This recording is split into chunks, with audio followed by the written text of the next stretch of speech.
Welcome back to the channel. My name is Steven. I'm a pharmacist. I own 52 units of real estate and I help coach people to buy their first multifamily deal.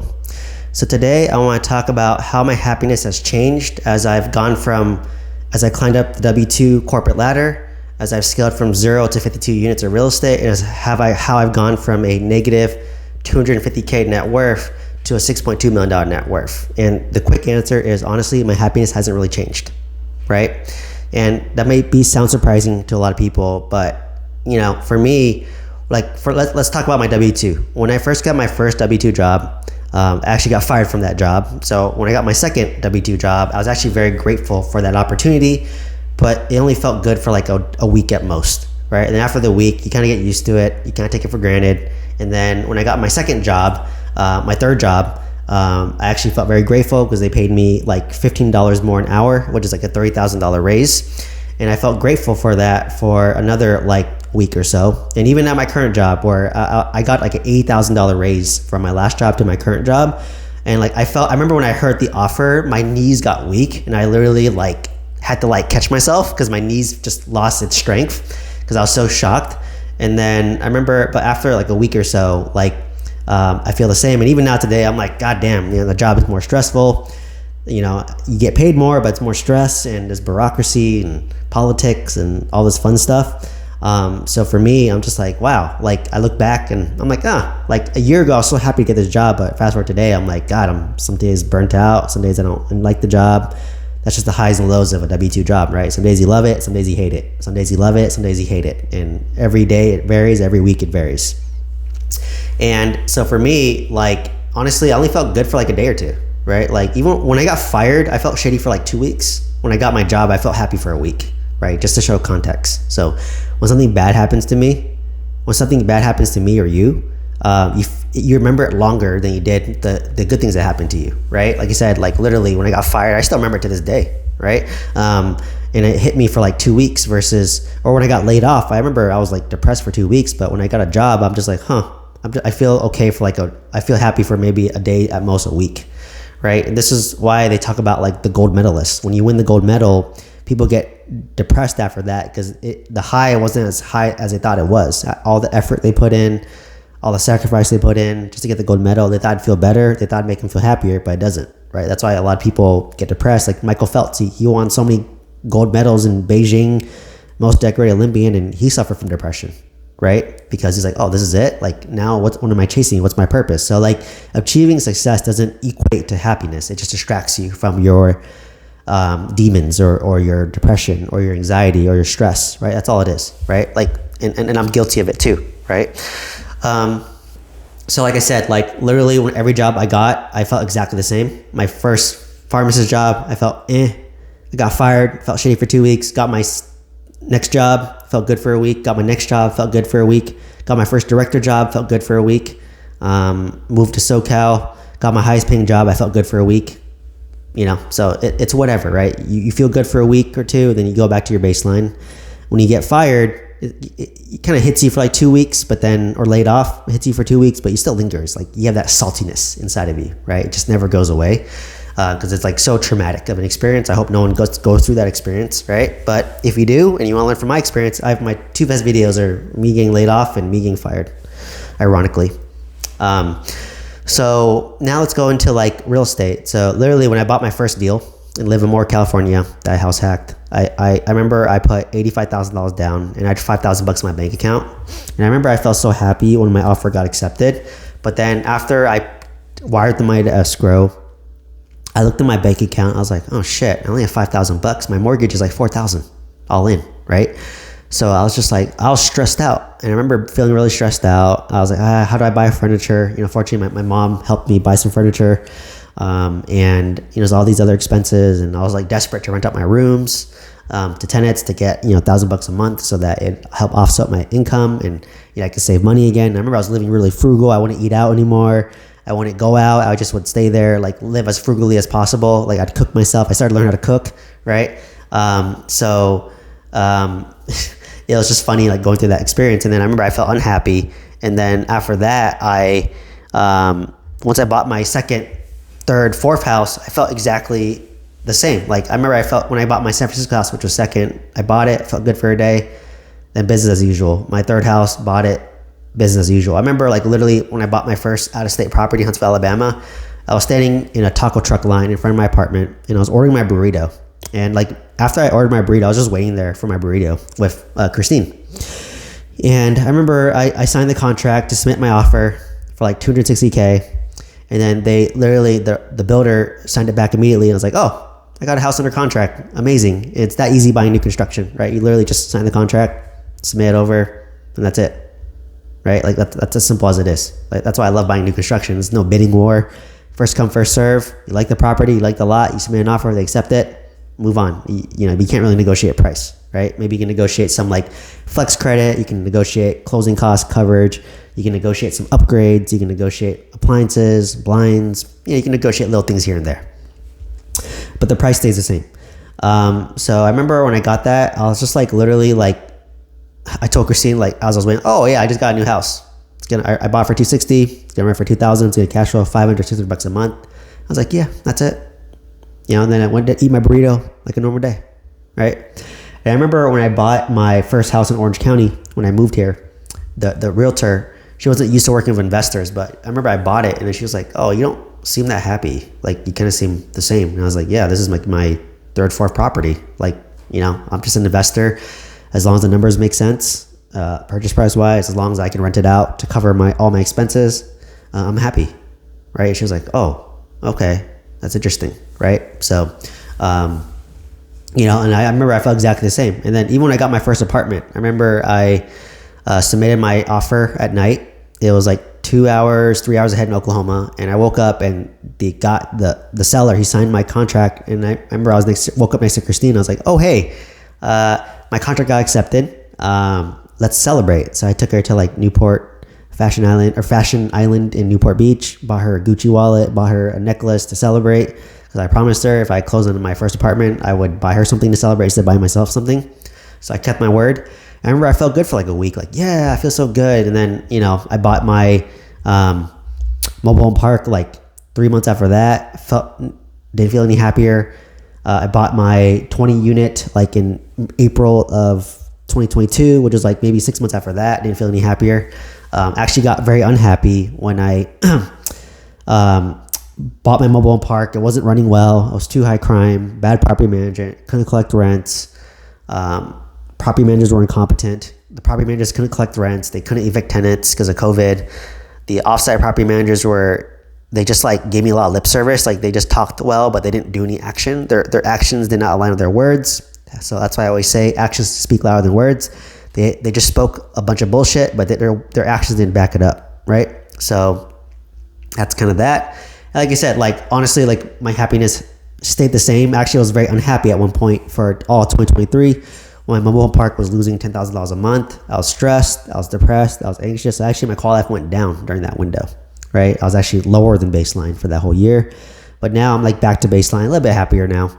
But I know if I were to buy another apartment complex, I wouldn't be any happier, right? So for me, it only makes sense for me to buy an apartment complex if it's a home run deal, number one. Number two is that I have to have the capacity to take care of it if it's a value add apartment, right? So do I have the capacity to manage renovations remotely with my property manager? I'm gonna use the same property manager, the same general contractor, so it should be easier. I know exactly how to renovate it, how it's gonna look, but still, you're still very engaged. You have to do multiple calls a week. I'm probably spending 20 hours a week when I'm doing active renovations, right? Maybe 10 to 20, but it might be easier now because they know what I want. So it might be like 5 to 10 hours a week now that I have systems in place, but it still requires your time, requires your effort, and it might be hard if like you're starting a new job. If I have kids, I have a toddler running around as well as like a newborn, right? One day, like, yeah, maybe I'll be too busy and maybe I'm not working at W2 though, right? Just kidding. Well, kidding, but not kidding. And from there, it's really, like I just know, like, if I just have one apartment that I'm working on every 2-3 years, that's probably the best pace for me. Because when I knew that when I was managing 2 apartments as well as a mobile home park simultaneously, I was too stressed out, I was burnt out, and it wasn't fun. Every day was a new fire. So now I know I'm not going to renovate 3 simultaneously again. I'm just going to renovate one at a time. And then once it's done and stabilized after 2 or 3 years, so it's going to take me 2-3 years to renovate all the units, to rent out all the units, to stabilize it, to optimize it in terms of expenses, optimize the income, and then at that point I'll look to find my next apartment complex deal, right? Or I may just pause and be okay with where I'm at, right? But my current pace is probably one apartment complex. Sweet spot would be 20 to 40 units every 2 to 3 years would be my sweet spot, right? At the current pace I'm going, right? So like, I'm still pausing, haven't bought since 2022. I bought this house, but right now interest rates are higher. You have to do creative financing to get deals now, or put larger down payments to get deals. So it requires a lot more work now. So I'm trying to wait for interest rates to drop, but still, I'm pitching creative financing, but it takes more time when you're pitching creative financing. It takes more patience when you're pitching creative financing. So, and I'm in no rush, right? I'm in no rush right now to buy anything. If it's a great deal, I'll buy it. But if it's like a base hit, I may just pass on it, right? Like it doesn't make sense to me right now. So that's really what I've been thinking, right? So and I know my happiness won't improve, and my sweet spot's about 20 to 40 units. Like it's not too uncomfortable. Like 40 units would be, my 26 is my biggest one. My mobile park was 40 units, but if it's a 40 unit near my 26 unit, it's pretty scalable. I know what to do. I know how to manage it, and I have a team in place. So maybe it's more doable, but I wouldn't do any other projects on top of that, right? I wouldn't do a new job. I want to buy another apartment complex. Shoot, at that point, if I had another one, I might just wholesale it or just, unless they do creative financing for me and just wait for me. But hey, can you wait for me to stabilize this? Then I'll buy it. Or maybe I can just wholesale the deal, whatever. So yeah, that's really how I kind of view it now, right? And even as my net worth, when my net worth was negative 250K up to 6.2 million, honestly, my current happiness is the same. I'd only be happier if because I work full time throughout the whole time, right? It's like my day-to-day lifestyle is the same, right? I show up to work Monday through Friday, deal with office politics, deal with annoying, people who complain every day. I deal with incompetent workers. I deal with, mean workers. I pack your lunch, get dressed, go stuck in traffic, all that fun jazz, right? Of a W-2 life. So, because of that, I feel like my quality life hasn't really changed. So, but it would change. And obviously now I have the option, right? Because I have $6.2 million net worth. I could sell one of my single family homes, pay off my primary residence, wipe out my $5,500 a month mortgage. And then once I've wiped that out, at that point I could step out of pharmacy management and work part-time as a pharmacist. So me and Christina will both be part-time, or maybe I'll be part-time and she'll be, fully retired or working 1 day a week, or maybe I'm working 2 days a week and she's working 2 days a week. So we work 20 hours a week. At that point, that would improve my quality of life, because at that point I would be working 2 days a week and have 5 days a week off to focus on my side hustle, right? So I think at that point I would be happier, but it just doesn't make sense until I have kids, kid 1, kid 2, so that I get paternity leave, I can, get sick leave, I can get PTO and all that stuff. And then once I have my 2 kids, and hopefully not a third, but you never know. And once I have my family in place, then at that point I would look to sell an asset. Hopefully in 4 to 5 years, my properties will go up in value, and then I can sell it and then pay off this house, right, faster. And then once I step away from my W-2, my quality of life will improve. But after that, it won't really improve much after that. Because to be honest, if I want to buy something, I'll buy it. If I wanted a new Tesla Model Y, I bought it because my BMW broke. I just bought it, right? Obviously it was a good price at the time. I bought it at a low point, which was great for me. But it was just good timing. If I want to go on a vacation, I go on the vacation. If I want to buy a piece of clothes that I like, I buy it, right? I don't hold myself back. If I want to eat at a nice restaurant, I eat there, right? I don't really care. But obviously I keep it in moderation and within reason, right? And I travel internationally 2-3 times a year, which I'm privileged to do that. So, this year I'm going to Cabo, Costa Rica, and Vietnam. Prior years I went to Bali, Taiwan, Malaysia, Japan, right? So I've been to a lot of places and been fortunate to be able to travel, right? So that's why I said my quality life hasn't really changed. But the moment I have kids, yeah, my quality life's gonna be terrible. I can't imagine having a toddler with a newborn and having to show up to work, right? That's why people call it sick so much, or they're late and all that. And just the stress of what I do on a day-to-day basis. I just can't imagine that lower my quality of life, right? So at that point, I'd probably want to step away from management, step away from, working full-time and be part-time, so at that point I can enjoy my quality of life a little bit better, right? Because if you only work 2 days a week, maybe I'll appreciate the 2 days I'm there because it's a nice escape from like my family, my kids, and just to socialize, right? It's kind of using work as an escape. So yeah, just wanted to share this, that whether I went from 120K to over $250,000 in W-2 salary, for the most part, my happiness has been the same. When I went from 0 units to 90 units, my quality life was the same. At one point with 90 units, my quality life was actually a lot lower because I'm like, wait, I own so many units, but it's too stressful. It's losing money. It's not good. I'd rather own like 52 quality units that are cash flowing versus 90 units that are cash flow negative, right? And then, whether my net worth was negative, 250K to 6.2 million, my quality life is the same. My happiness is the same, given the caveat that obviously if I make some moves, I can just not have to work, right? So I know that I can do that. So knowing that, like, it's kind of nice. So like I said, my quality life is probably a little bit higher, but like not that much higher than like normal people that work a W-2.